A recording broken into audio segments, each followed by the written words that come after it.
Lorry acids and bases. Arrhenius theory जो थी उसकी लिमिटेशन ये थी कि वो सिर्फ और सिर्फ एक्वस सॉल्यूशन पे अप्लाई होती थी।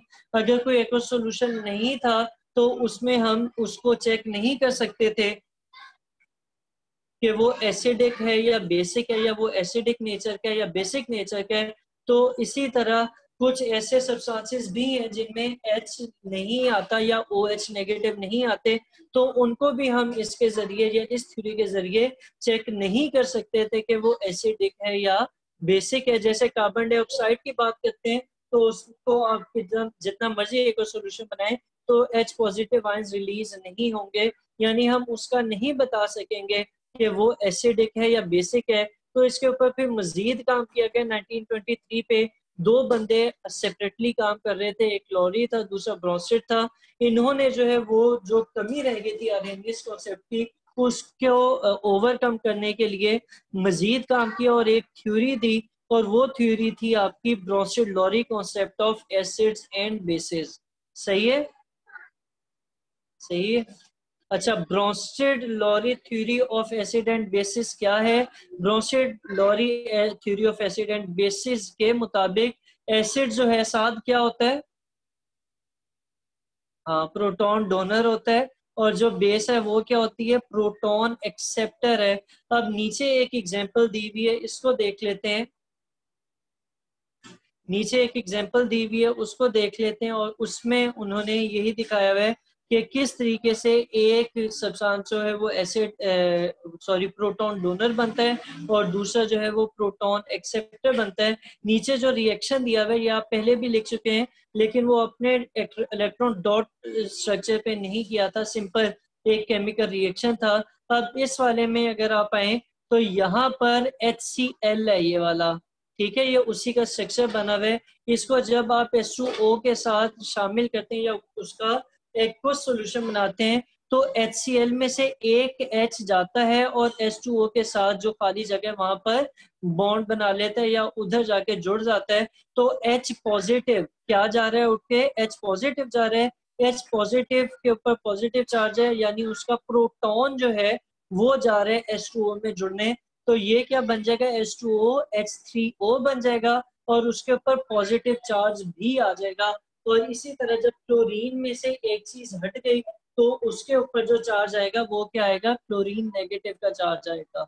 सही है। इस केस में मैं फिर बताता हूँ कि आपका जो HCl है वो क्या कर रहा है? वो अपना प्रोटॉन दे रहा है किसको? H2O का, H2O को दे रहा है। तो ये HCl क्या होगा? ये एसिड होगा। हमने यही पढ़ा था कि जो एसिड होता है वो प्रोटॉन डोनर होता है, ठीक है, सही है। और इसी तरह जो H3O है उसको देखें। अब यहाँ को इसको ना इससे कंपेयर करें, रिएक्टेंट साइड पे क्या आ रहा है और प्रोडक्ट की साइड पे क्या आ रहा है, तो आपको नजर आएगा कि पहले HCl था और वहां से H चला गया और Cl अकेला रह गया। तो हाइड्रोजन H पॉजिटिव को उसने क्या किया? डोनेट कर दिया, दूसरे को दे दिया। तो ये प्रोटॉन डोनर का काम कर रहा है। इसी तरह अगर आप दूसरे को देखें H2O को, तो H2O यहाँ पर क्या है? H2O है, इस साइड पर आके वो क्या हो रहा है? H3O हो रहा है, यानी उसके अंदर एक और H पॉजिटिव आके जुड़ रहा है। ऐसे ही हो रहा है ना। तो जब H पॉजिटिव आएगा तो इसके ऊपर ओवरऑल चार्ज भी पॉजिटिव हो जाएगा और ये हाइड्रोनियम आयन बन जाएगा। क्योंकि ये प्रोटॉन को एक्सेप्ट कर रहा है तो हम इसको क्या कहेंगे? बेस कहेंगे। सही है। अच्छा, अगर इक्वेशन आ जाती है कि HCl का एक्वस सॉल्यूशन की इक्वेशन क्या होती है या उसको क्यों एसिड कहा जाता है, तो आप ये पूरी बनाएंगे और इसको जो है वो थोड़ा एक्सप्लेन करने की कोशिश भी करेंगे। आगे चलते हैं, हमारे पास क्या आएगा? Where does the OH from, ये एमोनिया वाला रिएक्शन है, ये नीचे बना हुआ है, इसको उन्होंने डिस्कस किया हुआ है कि इसमें भी अगर आप इस रिएक्शन को गौर से देखेंगे तो पहले क्या है? NH3 है, NH3 है ना, और दूसरी साइड पर क्या है? H2O है। अब इस रिएक्शन में क्या होता है? अगर आप रिएक्टेंट की साइड पे देखें तो यहाँ पर क्या था? NH3 था। दूसरी साइड पे गए हैं तो क्या हो गया? NH4 हो गया। यानी इसमें एक H पॉजिटिव आयन क्या हो रहा है?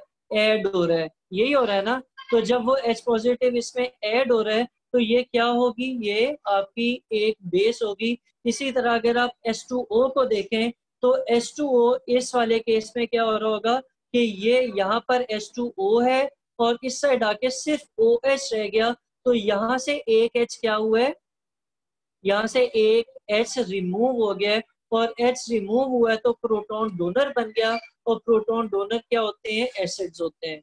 सही है। अच्छा, अब आप लोगों को एक चीज और मैं यहाँ से दिखाना चाह रहा हूँ, मुझे थोड़ा सा ना जूम आउट करना पड़ेगा वो दिखाने के लिए। आप इन दोनों रिएक्शंस को, ये आपकी बुक में भी पढ़े बने हुए हैं, वहां से देख लें। तो पहले वाले में H2O, पहले वाले में क्या चीज, पहले वाले रिएक्शन में H2O क्या बना हुआ है, बेस बना हुआ है, ऐसे ही है ना।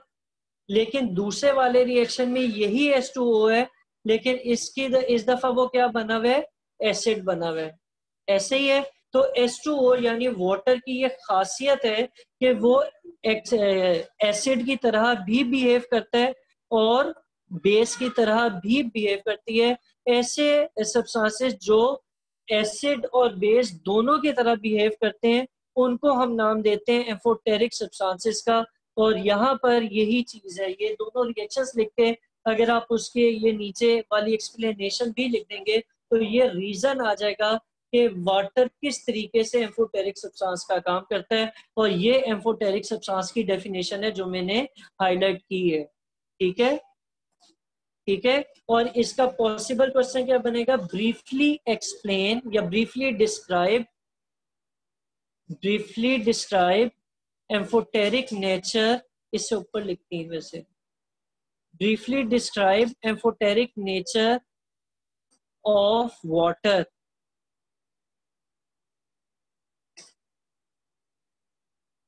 Briefly describe amphoteric nature of water.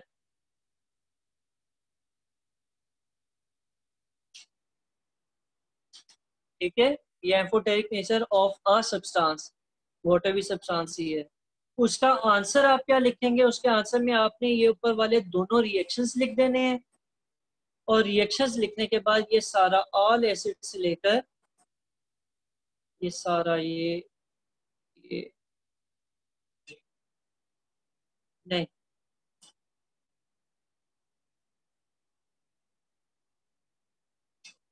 ठीक है, या कंसीडर से भी लिख सकते हैं वैसे। सही है। तो ये आप लोगों का ब्रोंसेड लॉरी कॉन्सेप्ट भी हो गया। ये बॉक्स हम फिलहाल नहीं देख रहे, बाद में देखेंगे। नीचे इन्होंने कुछ एग्जांपल्स दी हुई है कि कौन सा वाला ब्रोंसेड लॉरी एसिड है और कौन सा वाला ब्रोंसेड लॉरी बेस है। ये क्वेश्चन है, आपने आइडेंटिफाई करना है कि कौन सा वाला क्या है, ब्रोंसेड लॉरी एसिड है और कौन सा वाला ब्रोंसेड लॉरी बेस है। तो पहले वाले रिएक्शन को अगर आप देखते हैं, इधर देखिएगा गौर से कि रिएक्टेंट साइड पर HCl है और दूसरी साइड पर क्लोरीन अकेला रह गया, यानी इसने H को क्या किया, H को छोड़ दिया। जब H को छोड़ दिया तो ये क्या बन जाएगा, एसिड बन जाएगा। ठीक है, सही है। और इसके सामने H2O को देखें अगर, तो ये वाला H2O जो है ये इस साइड पर H2O था, दूसरी साइड पर जाके हाइड्रोजन के 3 एटम्स हो रहे हैं, तो ये वाला क्या बन जाएगा, ये प्रोटॉन प्रोटॉन एक्सेप्टर बनेगा। प्रोटॉन एक्सेप्टर क्या होते हैं, बेसिस होती हैं। सही है। दूसरे वाले रिएक्शन में अगर आप देखें, दूसरा नीचे वाले रिएक्शन में, इसमें यहाँ पर क्या था, H2O था, दूसरी साइड पर क्या हो रहा है, ये OH नेगेटिव बन रहा है, तो ये क्या बनेगा, ये बेस बन जाएगा। बेस बनेगा, एसिड बनेगा, ये एसिड बनेगा, बेस बनेगा, फिर पूछ रहा हूँ। अच्छा, फिर देखें, ये क्या है, H2O, ऐसे ही है। ये क्या कर रहा है, इस साइड आकर OH नेगेटिव बन रहा है, तो यहाँ पर रिएक्टेंट साइड पे हाइड्रोजन के कितने एटम्स हैं, 2 एटम्स है ना हाइड्रोजन के। और दूसरी साइड पर आए तो हाइड्रोजन का एक एटम कम रह गया। हाँ, तो जब वो प्रोटॉन डोनेट कर रहा है तो वो क्या बनेगा, है, अब एसिड बन गया, एसिड बनेगा। ठीक है, वो क्या बनेगा, एसिड बनेगा। सही है, सही है। अच्छा, दूसरे वाले को देखो NH3 को, तो ये क्या कर रहा है, प्रोटॉन एक्सेप्ट कर रहा है। और प्रोटॉन एक्सेप्टर क्या चीज होती है, बेस होती है। मैंने कलर जान के ब्लू यूज किया था, पहले भी यही ट्रेंड था, तो उसकी वजह से शायद आप लोग थोड़ा कंफ्यूज हुए हैं। आपने बेसिक्स नहीं छोड़नी, बेसिक डेफिनेशन को फॉलो करेंगे तो उसको सही तरीके से आइडेंटिफाई कर सकेंगे। ये इन्होंने नीचे सॉल्यूशन यही दिया हुआ है, आप लोगों ने ये असेसमेंट घर से करके आनी है। ठीक है, नजर आ रही है असेसमेंट?